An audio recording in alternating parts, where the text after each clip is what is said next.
देखते होंगे भाई कौन सा सिलेबस आएगा दिल्ली पुलिस कांस्टेबल के अंदर। क्योंकि राम राम भाई, जय हिंद। मैं आपका दोस्त साथी रवि सांगवान। तो भाई अभी मैं दिल्ली पुलिस कांस्टेबल पद पर भर्ती हुआ हूँ और ट्रेनिंग कर रहा हूँ। तो भाई आपने अगर मेरी पहली वीडियो नहीं देखी है तो इसलिए मैं आपको अपना इंट्रोडक्शन देता हूँ कि भाई मैं 2023 में भर्ती आई थी दिल्ली पुलिस की। उसके अंदर सिलेक्ट हुआ था जिसके 1000 पद खाली रह गए थे आपको पता होगा, क्योंकि वो 1000 पद भी इसलिए खाली रह गए क्योंकि बच्चों से फिजिकल नहीं हो पाया था। तो आज इस वीडियो के अंदर हम डिस्कस करने वाले हैं उन बच्चों के लिए जो अभी 12th पास हुए हैं। भाई वो देखते होंगे भाई कौन सा सिलेबस आएगा दिल्ली पुलिस कांस्टेबल के अंदर, क्योंकि 12th पास ही एलिजिबिलिटी होती है। तो दिल्ली पुलिस के अंदर सिलेबस होता है सिर्फ चार चार भागों में बटा होता है भाई। सबसे पहला होता है कंप्यूटर, मैथ, रीजनिंग और जीके। इसके अंदर सबसे अहम रोल जो होता है वो होता है जीके जीएस का, क्योंकि ये भाई 50 नंबर की आती है। कंप्यूटर आती है 10 नंबर की, मैथ आती है 15 नंबर की, रीजनिंग आती है 25 नंबर की, कंप्यूटर आती है पूरे के पूरे 50 नंबर की, जो एक डिसाइडिंग फैक्टर है आपके लिए और सभी के लिए हो सकता है भाई। जिन बच्चों की मतलब मैं भी एक साइंस का स्टूडेंट रहा हूँ, क्योंकि मेरे पास 11th में नॉन मेडिकल थी, फिजिक्स केमिस्ट्री मैथ। तो भाई जिन बच्चों के पास है ना नॉन मेडिकल होती है, उनकी मैंने देखा है कि भाई उनका जो आर्ट्स वाला जो चक्कर होता है, जैसे हिस्ट्री हो गई, पॉलिटी हो गई, ज्योग्राफी हो गई, ये वीक मिलता है। मेरा भी वीक था भाई। तो मैं आपको ये सजेस्ट करता हूँ भाई कि आप बार बार उनको पढ़ते रहना ताकि आप कमजोर न पड़े। अब डिस्कस करते हैं भाई सिलेबस में क्या क्या रहेगा। तो भाई जीके जो कि एक मेन फैक्टर है, उसके अंदर भाई ये डिवाइड होते हैं। जैसे सबसे पहले होगा भाई जनरल साइंस, उसके अंदर होती है बायो केमिस्ट्री, मैथ, ये बायो केमिस्ट्री, फिजिक्स, और फिर होती है भाई हिस्ट्री, पॉलिटी, और भाई ज्योग्राफी, और उसके अलावा होती है इकोनॉमिक्स, और भाई होती है जर्नल है ये स्टैटिक जीके। स्टैटिक जीके और करंट अफेयर की मैं आपको बताऊं भाई, जो 2023 के अंदर एग्जाम हुआ था, तो आप अगर प्रीवियस ईयर सेट लगा के देखोगे, पिछले वाले सेट भी देखोगे, तो उसके अंदर आपको मिलेगा कि कितने क्वेश्चन आए थे। तो भाई उसके अंदर क्वेश्चन आए थे कम से कम 3 से 4 मैक्स क्वेश्चन थे भाई। हर हर सेट मतलब प्रीवियस ईयर के जितने पेपर हुए थे ना, अगर सारे उठाकर देखोगे आप, मैक्सिमम 3 से 4 थे। और 2020 वाला उठा के देखो, उसके अंदर 7-8 क्वेश्चन भी मिल जाते हैं करंट अफेयर का। तो भाई मैं आपको ये नहीं कहता हूँ कि आप करंट अफेयर के पीछे पागल हो जाओ या आप करंट अफेयर को ही पढ़ो ज्यादा नहीं।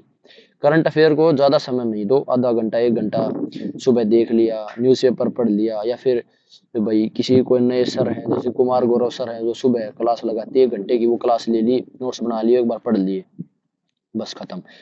आप ध्यान दो स्टैटिक जीके पर, जो कि कंफर्म टॉपिक है। 10 से 12 क्वेश्चन 100% आते हैं भाई।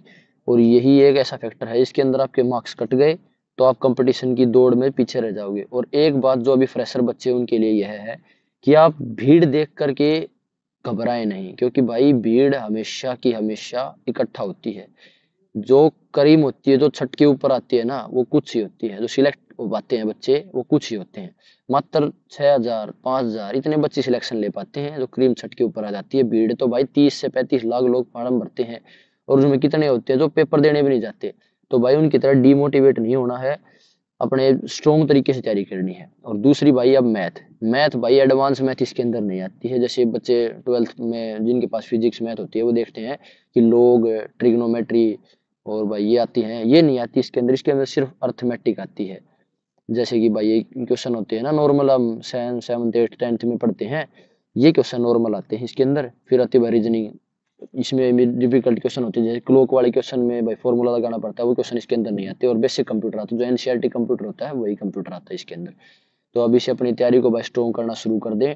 अभी बच्चों का बोर्ड के एग्जाम हो रहे हैं, बोर्ड का एग्जाम होते ही आपको तुरंत तैयारी के अंदर जुट जाना है, तभी आप 2025 दिसंबर की भर्ती में compete करने लायक बन पाओगे। क्योंकि मैंने भी भाई 2 साल लगाए थे, 12th होते ही मैंने अपनी ग्रेजुएशन लगाई थी डिस्टेंस से शुरू, और तैयारी में जुट गया था भाई। 2 साल के बाद मैं कंपटीशन में कहीं खड़ा होने लायक हुआ था। मेरे भी भाई शुरुआत में ऐसा हुआ था, पेपर दिया, उसमें देखा कहीं कंपटीशन में नहीं, दूसरा पेपर दिया कहीं कंपटीशन में, तीसरा दिया तो भाई पहला पेपर भाई निकल गया, मान लो 7-8 पेपर देने के बाद एक पेपर निकल गया, दूसरा दिया फिर उसमें फाइनल में आ गया, तीसरा दिया सिलेक्शन ही हो गया, एक और दिया वो उसमें फाइनल हो गया, तो भाई एक छोड़ दी दूसरी में आ गया। ऐसा हुआ था मेरे साथ, क्योंकि मैं आर्मी में विलिंग लगा के आया था।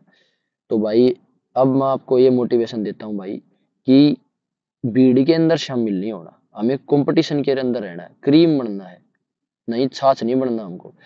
अगर हम सीढ़ी पढ़ते चलेंगे, अगर जिन बच्चों का 12th होती है तो मैं उनसे सबसे पहले रिक्वेस्ट यही करूंगा कि भाई अपना बेस क्लियर करो, कोई अच्छा सा टीचर ढूंढो, ऑनलाइन या ऑफलाइन कहीं पर भी अपनी जानकारी निकालो, ढूंढो, और उन टीचर्स के जरिए अपना बेस क्लियर करो, फिर मॉक टेस्ट लगाओ और फिर अपना स्कोर चेक करो, आपका स्कोर कितना बन रहा है, प्रीवियस ईयर सेट लगाओ। पिनाइकल की बुक में आपको सजेस्ट की थी, मैं एक बार पहले वीडियो बनाई थी, अगर आपने नहीं देखे तो आप वो भी चेकआउट कर सकते हैं। पिनाइकल की बुक जीके जीएस के लिए या फिर मैथ के लिए, रीजनिंग के लिए आप ये चेक कर सकते हो भाई पीछे पेपर कैसे आते हैं और अब पेपर कैसा आ सकता है। तो भाई बीड के अंदर से मिलने वाला फॉर्म 50 लाख तक भी भरे जा सकते हैं, 60 लाख भी, या फिर मात्र 40 लाख भी भरे जाए, लेकिन आपको फॉर्म नहीं देखने हैं। बच्चे तो फॉर्म भरते ही हैं, कुछ लोग प्रेशर से भर देते हैं, कुछ लोग अपना मोटिवेशन से भरते हैं। तो भाई हमको पक्का सिलेक्शन लेना है तो तैयारी शुरू करनी पड़ेगी भाई। तो भाई यही मात्र सिलेबस है, अगर आप सिलेबस को देख के चलें तो कुछ भी सिलेबस नहीं है, और अगर सिलेबस को पहाड़ मानो तो वो भाई ऐसा पहाड़ हो जाएगा जो आपको चढ़ाया नहीं जाएगा कभी भर भी, मतलब कभी भी नहीं चढ़ा जाएगा। तो भाई अपनी तैयारी को स्ट्रॉन्ग करो। अब अपनी जबान को यहीं पर मैं विराम देता हूँ। जय हिंद।